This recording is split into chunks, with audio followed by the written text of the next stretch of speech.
Hello, everyone, and welcome to the next episode of Talking Acquisition. This is the weekly high-energy, informative, and slightly opinionated view on all things acquisition, procurement, and government contracting related. This is the place where the contracting community, the acquisition community, and our industry partners connect to talk, listen, and learn from each other.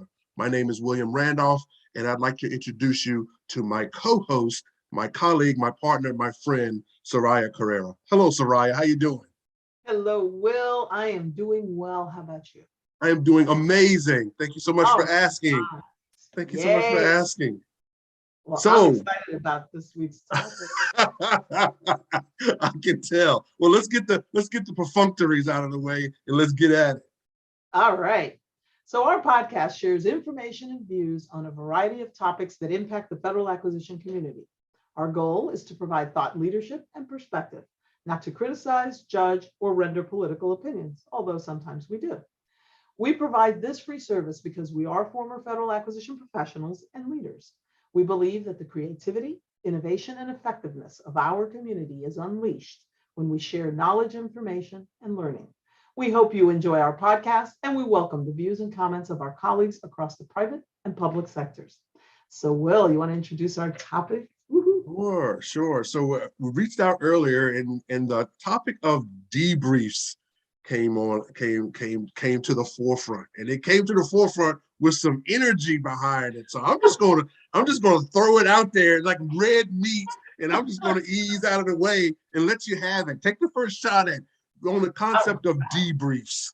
All right. So when we talk about debriefs, what we're talking about is that process that we undergo once evaluations have been completed and we've made our award selections and announced our awards. And then we give an opportunity to unsuccessful offers to hear how they did, why they scored the way they did, why they didn't win. I am a huge advocate of maximum transparency. And you've heard me say that throughout, that I think industry and government work best together when we are as transparent as possible, right? There are limits to the amount of transparency we can have. We have to protect proprietary data, privacy, et cetera. Yeah. But when we are evasive or we're not forthcoming with information, we create an environment that invites people to question us. In the case of source selection, that's called the protest. That's the mechanism for questioning us. Yeah.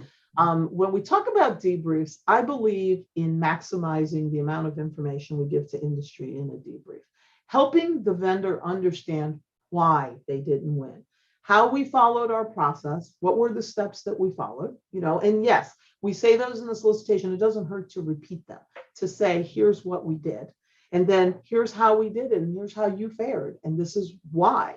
Here were the strengths in your proposal, here's weaknesses in your proposal, here's why you didn't win. And that doesn't mean that you're not going to get a protest, but I believe that the more forthcoming you are with information, the more transparent you are, you start to increase the probability that you might not get a protest, right? You don't control how a vendor reacts. You don't control whether they're going to protest or not. But what you start to do is create or eliminate the rationale for protest. You start to eliminate the reasons. If you did what you said you were going to do in the solicitation, and you did it the way you said you were going to do it, and you did it fairly and equitably, chances are they're not going to have a strong argument. And so most companies are going to see that, especially the ones that normally do business with the government. I always remember in one of our reverse industry days, DHS, we used to host these reverse industry days to help educate ourselves and industry on what we do and why we do it. And we wanted to hear from industry. And I always remember when we did one on protests, a company sat there, and I always told him, I said, I'm going to steal this phrase from you. So you will hear Soraya say this. He said, often we protest to learn, not to win. Yeah. And that's a true statement. Sometimes companies feel they have to protest to understand why they didn't win. They're really looking. And then what happens is they get really good, smart, aggressive lawyers. And we know a few of those, right? Who now start digging in the file and go, look what I found. And they found something. Yeah. And sometimes you end up with corrective action or possibly even losing the protest, not because you did something wrong, but because they found something in the file. You got out lawyered as opposed to something substantive. So over to you. So I see I'm a fan also. I'm with you. I'm cut from your cloth. Okay. I'm a big fan of debriefs. And it is because I believe it is the optimum feedback mechanism. Okay. And why it's the optimum, even though we have multiple opportunities to give feedback to industry, in the market research phase, there's an opportunity for exchange and feedback.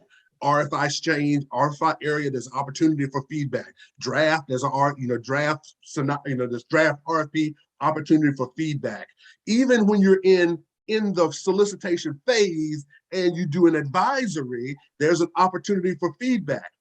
Why the debrief one is so important, and I think the ultimate feedback mechanism is the investments have been made then. Okay. All of the other times upstream, they are either free or very inexpensive to get those lessons.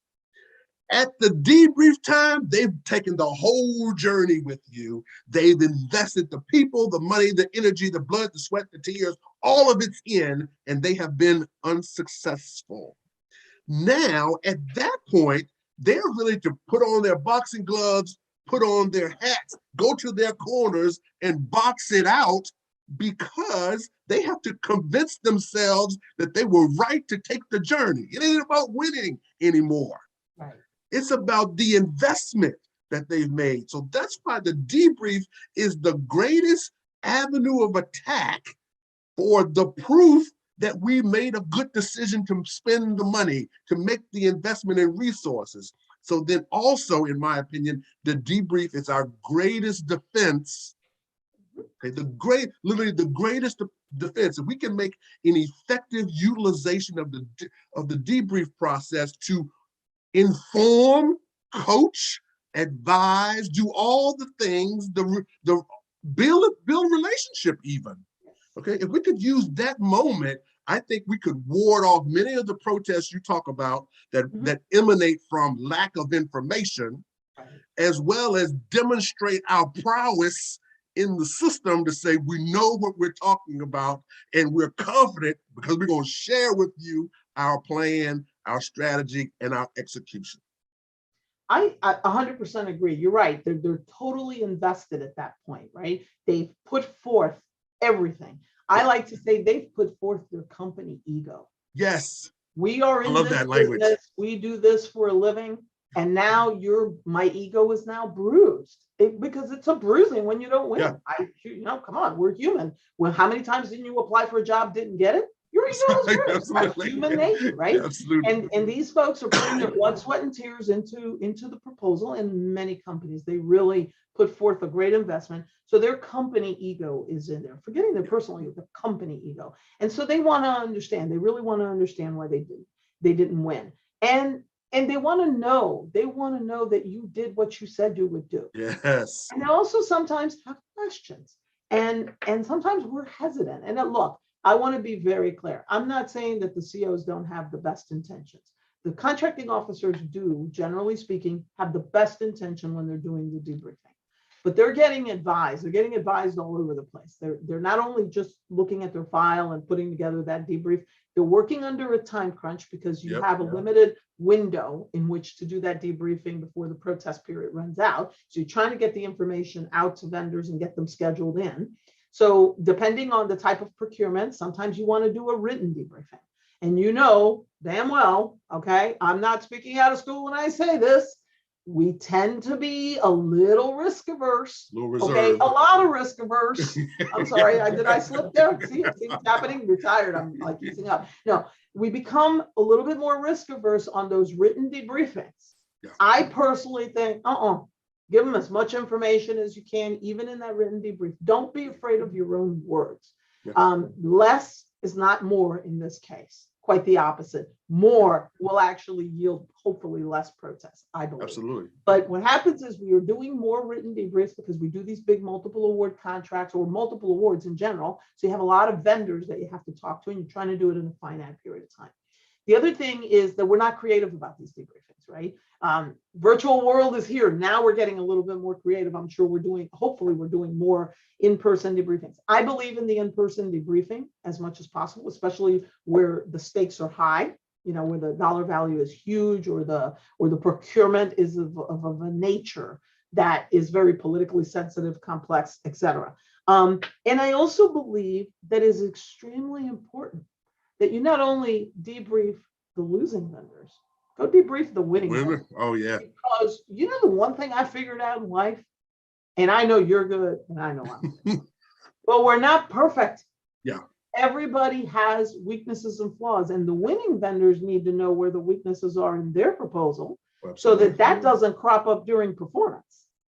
Of course, you do them after you get past, your debriefings and your protests or whatever with the other vendors, but winning vendors need to hear how you evaluated the proposals and what were their strengths and what were their weaknesses, because that stuff is going to come up in performance and it's going to impact contract administration. I know I'm digressing a little bit, but a lot of people don't think you need to debrief winning companies. Oh, yeah, you do. Winning companies think, oh, well, I won. Yeah, no, you need to hear what the government thought of your proposal. So I agree with you. It's a feedback mechanism. It's a very important feedback mechanism. But most of all, it's about establishing relationship. You want to know, the companies want to know that they can trust that agency, that they can trust that group that evaluated the proposal. And I want companies to know they can trust us. I want them to come back and do business with us. Because typically, very typically, unless a company was just totally out of their league, typically these are good companies and they have good viable solutions. It's just not as good as the ones perhaps that you selected. Yeah. Or maybe they missed the mark on certain things, or they lack certain elements of capability that they can go and build on. So through the debrief, we have an opportunity, like you said, to mentor, to guide, to give them information to help them be better and hopefully be better vendors for us. Yeah. And when I think of debriefings, and then I'll shut up, is I think of the PMA. Read the PMA that's out there today, the President's Management Agenda. What does it talk about? It talks about our workforce, it talks about customer experience, and it talks about managing the business of government. Yeah. Debriefs are about all three things. I want our workforce to look good. I want to give my customers a good experience, and that customer is a vendor. It is the program office, and it is the vendor as well. Those are customers. And of course, managing the business of government. Let's build better relationships when the industry that does business with us want to do business with us, so that they have a better perception of our government. So I'll shut up now. No, so Soraya, I love your idea around debriefing winners, and I want to take it one step further. Okay, the winner is also agreeable to give the government feedback on its process. Okay, so you're going to get you may, let me say it that way, let me soften it a little bit. You may get some sour grapes asking about the process from the also-rans for those unsuccessful.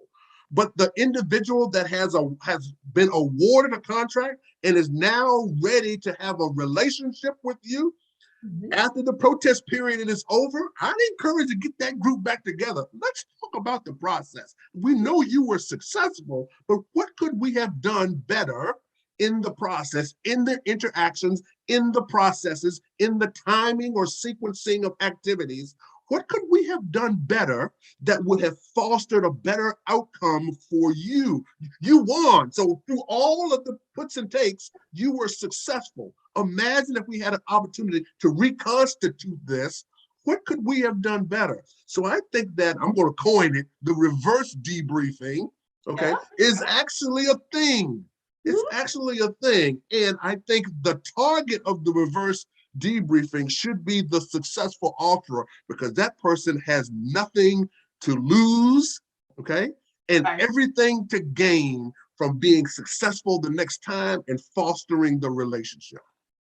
So interestingly enough, that was what kind of OFPP has been working on with the Acquisition 360. To go back and get feedback from both the winning and the unsuccessful vendors in terms of their experience, whether it was with the solicitation, the evaluation, the debriefings, et cetera, to get kind of like their experience on the total procurement. And I was a huge advocate of the Acquisition 360 for that reason. And we continued it, even when they kind of changed it up a bit, we actually continued it, because hearing from unsuccessful offers is important as well. And believe it or not, once they get past the anger of the ones that get angry about losing or that want to protest or whatever. Once you get past that, they'll give you meaningful feedback on what was done well and what wasn't. I can remember hearing from unsuccessful offers how much they appreciated certain industry days, or how they appreciated, when the government posted schedule information out, on Fed Biz Ops, or even how the government did the debriefing, even if they didn't win. Sometimes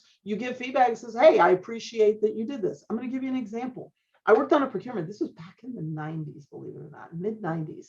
I worked on a procurement where I was able to convince our contract. I was in the program side at the time, and I was able to convince our contracting officer and legal counsel to allow us to release redacted versions of the report. Wow. So each vendor would get a copy of the evaluation report with the data for the other vendors redacted out completely. And the reason I felt strongly about doing that is I said, well, if they protest, they're going to get in discovery anyway, and it's their data, right. And this way I can go, you got it, Yeah. So if you don't believe what I told you, here, go read it for yourself, right? And I remember that at first everybody balked at it. It was very uncomfortable for everyone.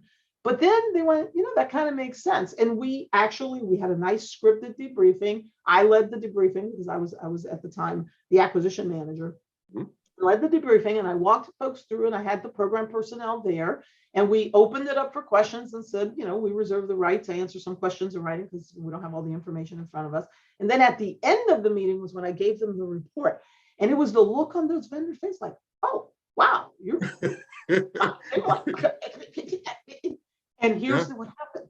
We didn't get a ton of questions. We got a handful of very thoughtful questions. Sure. One. Two, we did get a protest on that procurement. But even in the protest, they were not necessarily critical of the information we gave. It was a multiple award, and they were asking the question, why the hell can't you give me an award? You said I was good. That's really what the question was. And by the way, no, we didn't give them an award when we won the protest. Anyway, I thought I'd throw that one out there. Of course. It's all about the ego thing. Was that at the end of it, the feedback that we got was, you guys were like really open in this process. We were like really surprised. The companies actually came back and said, we were surprised that you would hand us the report. It was like surprising. We'd never seen that before. And I said, no, I think it's good business to do that. Now, we were never able to do it again because, lawyers change and COs change and people were uncomfortable. And they also like the opportunity to ask questions, that we said, look, we're going to give you this. We know you guys have time to read it, but we're also working under a time constraint. We need you to get your questions to us within the next couple of days. And then we're going to try to get you an answer 2 days thereafter. And we really tried to stay with the timeline. And companies appreciate that. And look, here's the thing. Companies understand people get busy, timelines and all that stuff. What they don't like is when the government's very evasive. I mean, I have actually gotten calls as chief procurement officer and as head of contracting where we had COs that would go, no, you can't ask questions. Really? You're not going to let them ask a question? You don't have to answer every question at the table. You can say, I'm going to table that question. I'm going to answer it in writing, whatever, or I'll bring you back. No questions. This is it. This is all you get. Goodbye, go away. Well, to me, that's like a challenge. Right? Okay, I'm coming for you.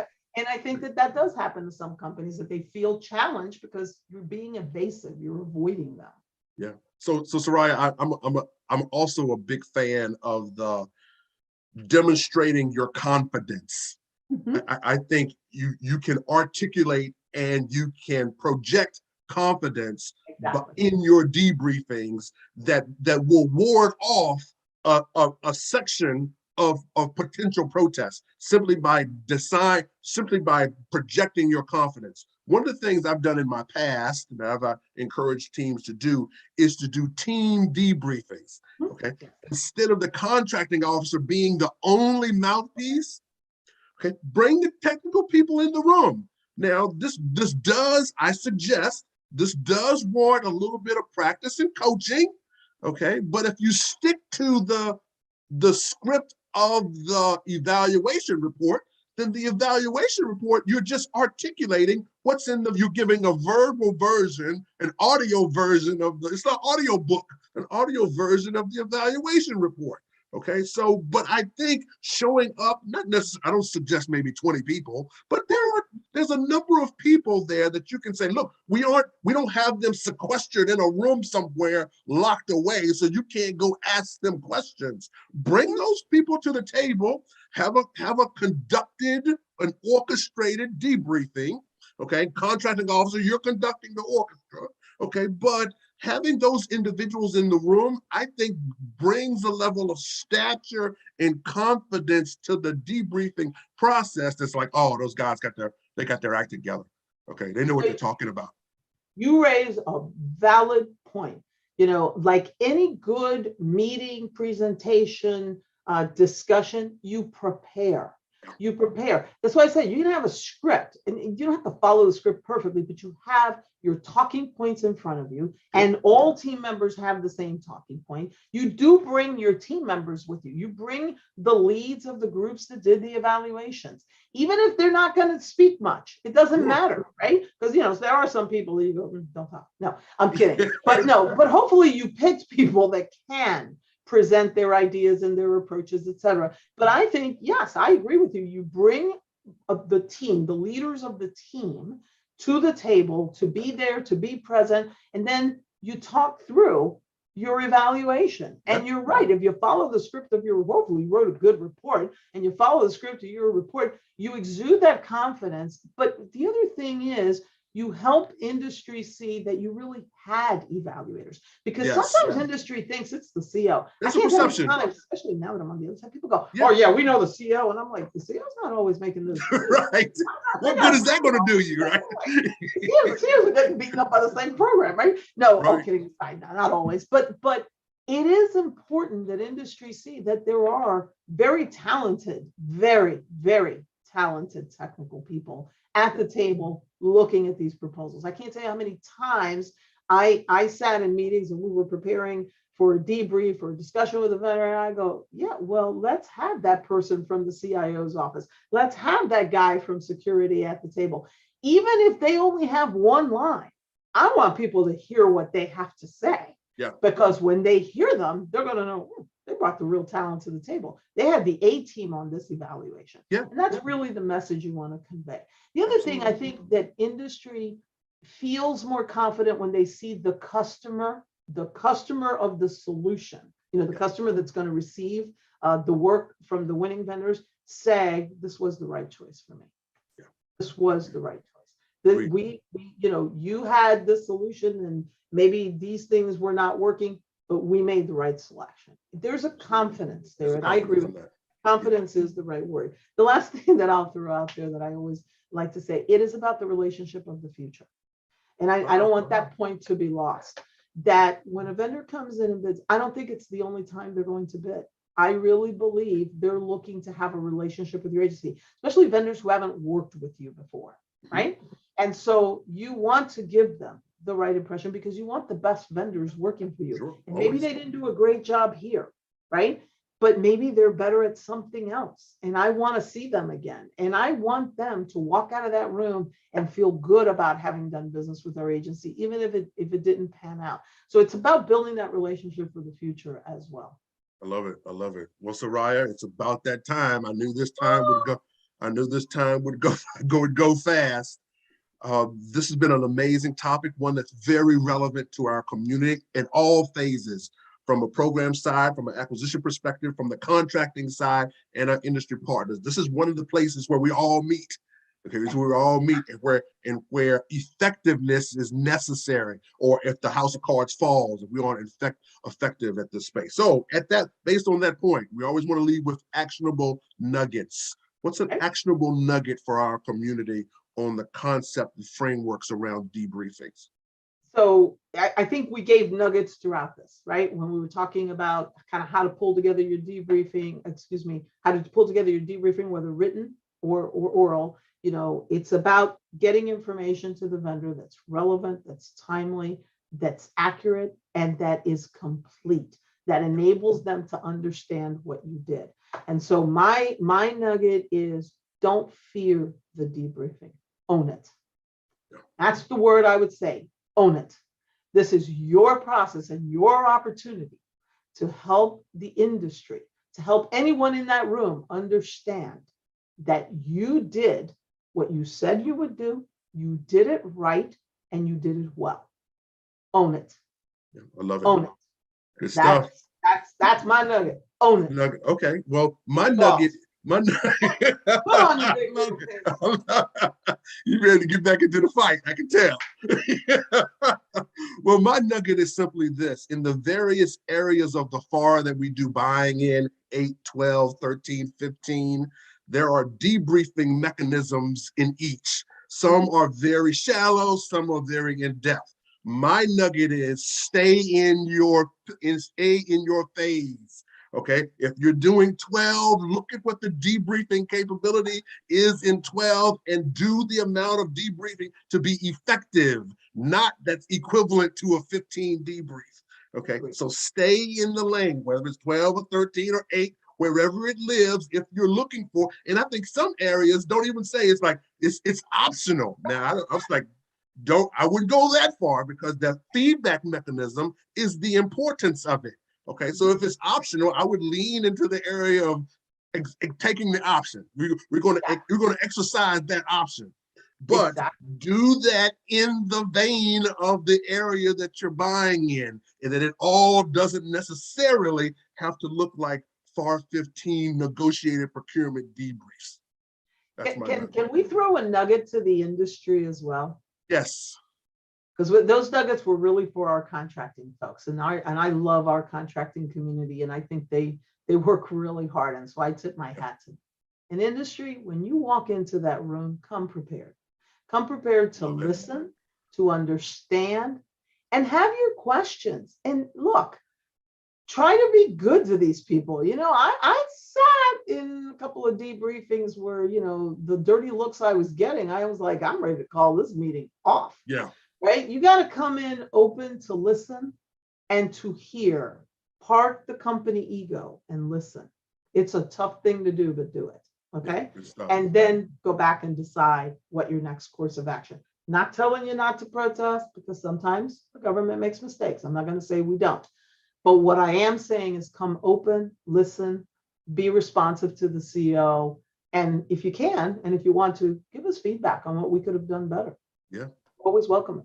Good stuff. All right. Cool. And with that, Soraya, we've got another one in the books. Wow, we just gonna have to make these longer because I got so many more things. We'll just have to do part 2. That's all. We're just gonna do part 2. We're gonna bring in some of our friends to talk about some of these topics. Yeah, we absolutely. I think we had a great episode last week, and we're gonna look for our next participant to join the podcast. Yeah, I welcome any CEOs that want to come on and talk a little bit about these processes and the steps that they've taken, and those, even some that have retired or some that are currently active. We don't do any gotchas here. No gotchas. All right, we just want to advance the craft. Yeah, have yourself. Okay. Thank you. All right, and all the best. Take care. Bye-bye.